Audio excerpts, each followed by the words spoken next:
Let's clear up a potential misunderstanding which people might have about me. Nothing that I do or talk about is advocacy. I am not trying to tell you to think like me, be like me, act like me, share my opinions. What I seek is understanding. What I seek is for people to look at me and understand that this is a kind of person who exists, and that it's normal for this kind of person to exist. That it's normal for there to be plenty of people who have their own ways of going about things, who aren't trying to live their life to the consensus standard. I present this by and large via anime analysis. The reason I'm so steadfast about representing my off-kilter tastes and opinions is so that I can make the consensus something different. So that we can't come to the conclusion that there is a correct way to feel and then there's people who are just weirdos. I want you to know that every way you can feel is a correct way to feel. And this applies to every aspect of my life. And whenever people are telling me that they're worried about me or that they think I should change something, I have to wonder, what do they think my goal is? Because if you think that my goal is to project a clean image or to make friends with lots of people or to, I don't know, in any way reflect what maybe is your moral stance or lifestyle choice, that's not my goal. And again, nothing I'm doing is advocacy.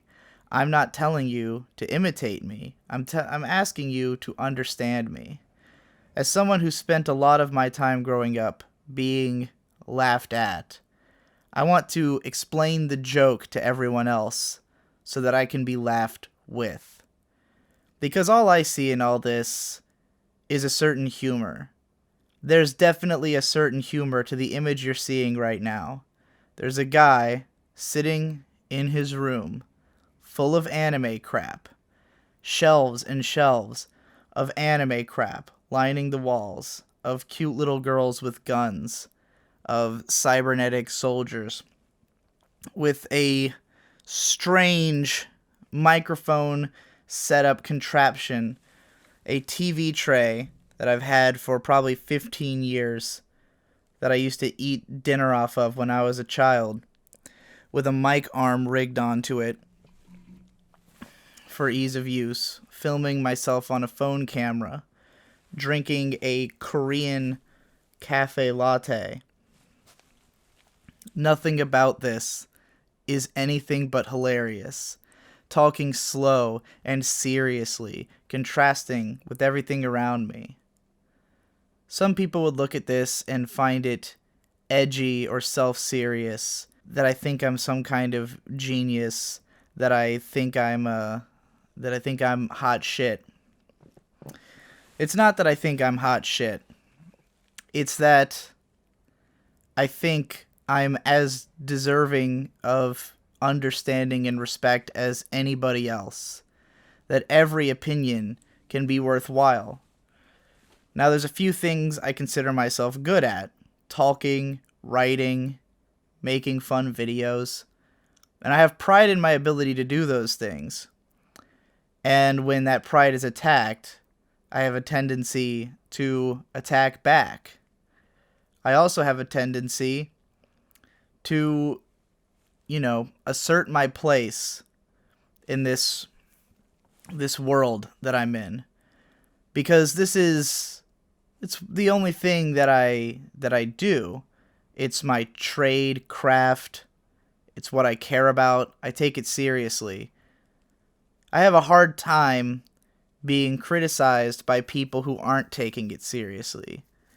It's easy for me to take criticism from other writers who take it seriously, other people who are doing the same kind of things, but better.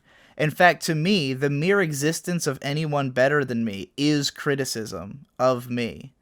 The mere fact that there are people who I can read their writing and think, I haven't lived up to this yet. Or even just to see their lifestyle and see something in it that I want to achieve. Even if there's someone who maybe their work doesn't appeal to me as much as my own, but I see in their life that they've been more fulfilled than I've been. I see that as a challenge to myself to now achieve that kind of fulfillment. To me, everything I'm doing makes sense. If you see me, let's say, drinking in a lot of videos, this is a coffee, by the way, but you see me drinking beers pretty often. I've seen some people say things. Recently there was a comment that said, he was asking for my opinion about something, and someone said, well, he mentioned his opinion of that in the Anime Shit Now video, and this guy responded, he was drunk in that video. I want to know his real opinion. And I thought, this is such a bizarre statement. If there was anything I ever said in a video that I thought didn't represent what I really felt, I'd take it down. If I got so drunk that I misrepresented myself or said something stupid and then posted it anyways because I was too drunk to know better, then by the time I sober up, I can remove the video. Everything I say in a drunk video is exactly my thoughts. Sometimes there's clarifications needed. Sometimes I'm looser with my language than I would have been had I been completely of mind.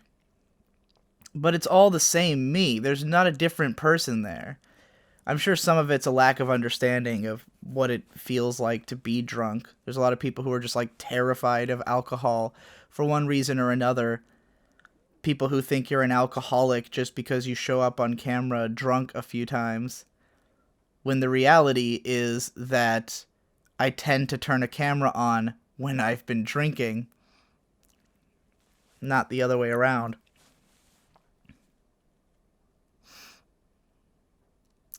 So,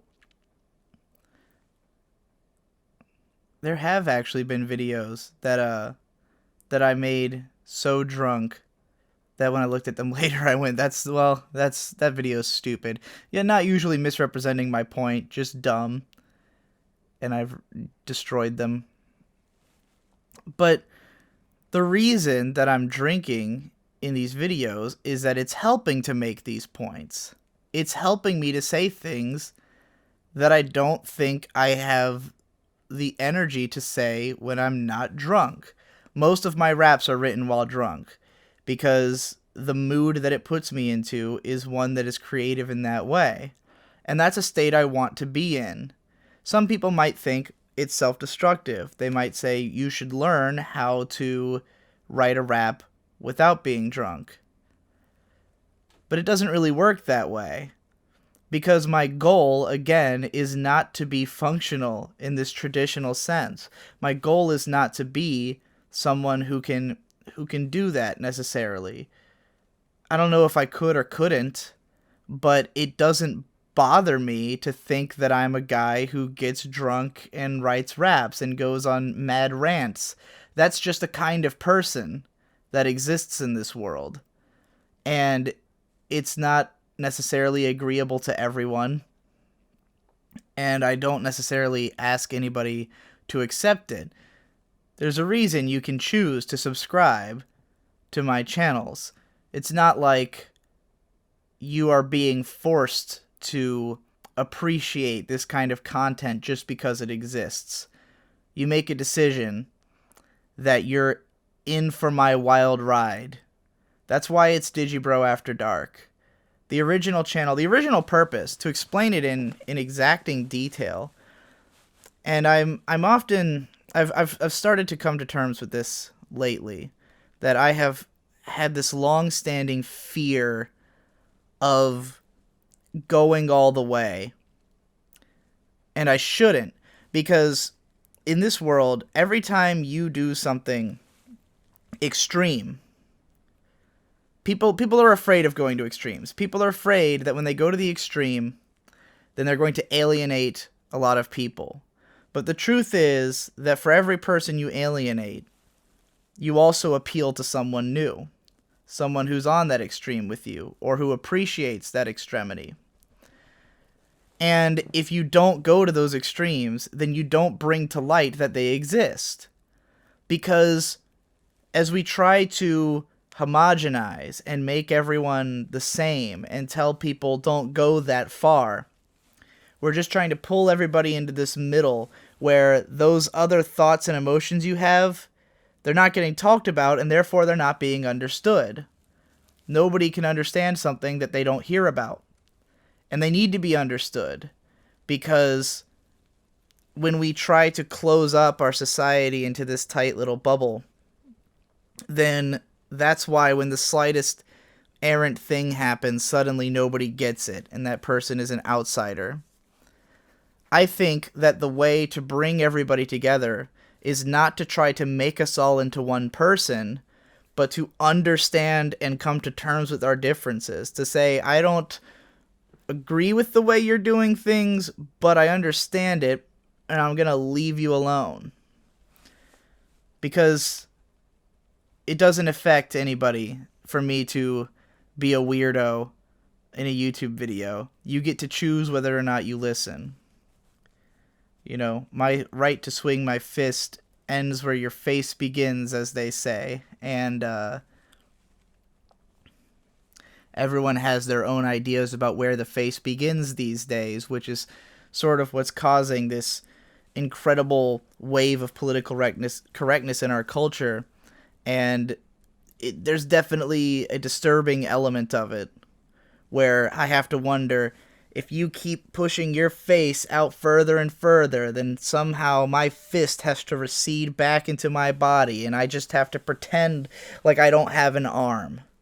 That's where I feel like it's going. That's what I'm afraid of happening. So I feel like over the years of my career, I've been like this, just trying to reach out and hoping you'll come closer. But I need to show the rest of that arm. Here's what I mean. So when I started my YouTube channel, the Digibro channel, it was originally a My Little Pony review show, a My Little Pony Friendship is Magic review channel. And the concept of it, the way I handled it, was to be very saccharine, because I was putting on a character. The whole idea of the channel was that I was sort of playing this DigiBrony character, and he was accessible to everybody. I don't even think that I swore in the early videos. It was all meant to have this certain image. But then there was an aspect of the brony shit that is this total outsider, weirdo, crazy shit that I also thought was really interesting. So I made Digibro After Dark so that it could be a place to explore those things. The first video on here was about pony hypnosis. It was this idea that you would try to listen to these tapes and try to hypnotize yourself into believing that you were a My Little Pony character, which is hilarious and deeply fascinating because a lot of people seem to think that it worked for them. So I had some videos about exploring that idea. It's fringe stuff. It's out there stuff. But I want that stuff to be understood. I don't want it to be something that we all pretend we're not doing, that nobody, only weirdos do that. Well, weirdos are people. Weirdos are a part of the society. Weirdos are your next door neighbor. If you don't understand weirdos, if you just want to imagine they all live in some faraway land, then you're just misunderstanding the world around you. And this is how we get something like what happened with this presidential election, which as more time has passed, I've kind of understood more and more how much, when Donald Trump got elected, people, liberals, just were so baffled because they had made no attempt to understand why people liked Trump. They just brushed it off as, those are weirdos. Only weirdos would feel that way. Instead of trying to understand those weirdos and to figure out, who is our neighbor? Who are we living next to? What are they thinking? And suddenly it affected the liberals. I almost said us, but I don't really consider myself a part of that group. But suddenly it affected everybody because we didn't know who half the population was. Or the other half, depending on who you are, you know. And for someone like me, if I try to pull back and be like, I'm not going to drink on camera, I'm not going to express these out there opinions I have, I'm going to try to be normal, I'm going to try to be accessible, then it defeats the whole point to me of making videos, of explaining things, of trying to make you understand that there's just weirdos out there, and sometimes they make sense when you hear them talk. I hope I make sense. When I make a video like Girlish Number and I call it Anime of the Year, I know this is like an outrageous claim to a lot of people. I know that to most people, the idea that this is the show of the year just doesn't make sense to them. And I'm not asking anyone to agree with me. I'm just asking you to watch the video and then to go, oh, okay, that's a kind of person who exists. Now I know. And now I get why they feel that way. I don't feel that way, but since they explained it so well, I understand the person standing next to me. And now, when a show comes out that you don't understand the appeal of, you can at least know that the people who enjoy it have a reason. They're not just crazy people. They're not just people with no taste. They're not just people who somehow don't get it, who just have broken minds and just don't understand what is good. They're just people with a different metric from you, people who are experiencing something different, who have a different way of looking at the world, or just a different understanding of the things that they're seeing. So that's why there has to be these drunken rants and raps, because you need to hear about this person who exists, this person who doesn't know another way of dealing with their problems, or doesn't know another way of expressing themselves, because there might not be another way.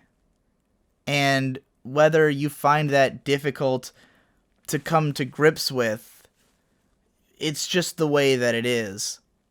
I'm not somebody who can just one day decide, oh, you're right. This is an upsetting lifestyle. I'm going to change everything. Thanks for the advice. If you're here to watch someone explain themselves, present to you how this is possible. And what I want from you is not to try to change me, but to try to change your mind about me and think, okay, this is not my life, but I understand that this is a person who exists now, and I can think about what that means for society, what the things that I want society to be would mean for this person, because society, affects all of us. Hopefully that makes sense. I'm not entirely sure what I've just said, but it felt like it had to be said anyways. I don't know why it had to be said looking off into space, but I probably said the words and fewer times than usual, and stumbled through words a lot less, and that's because I didn't have to look at myself while I was talking. Also, I lost my new sunglasses already. Fuck.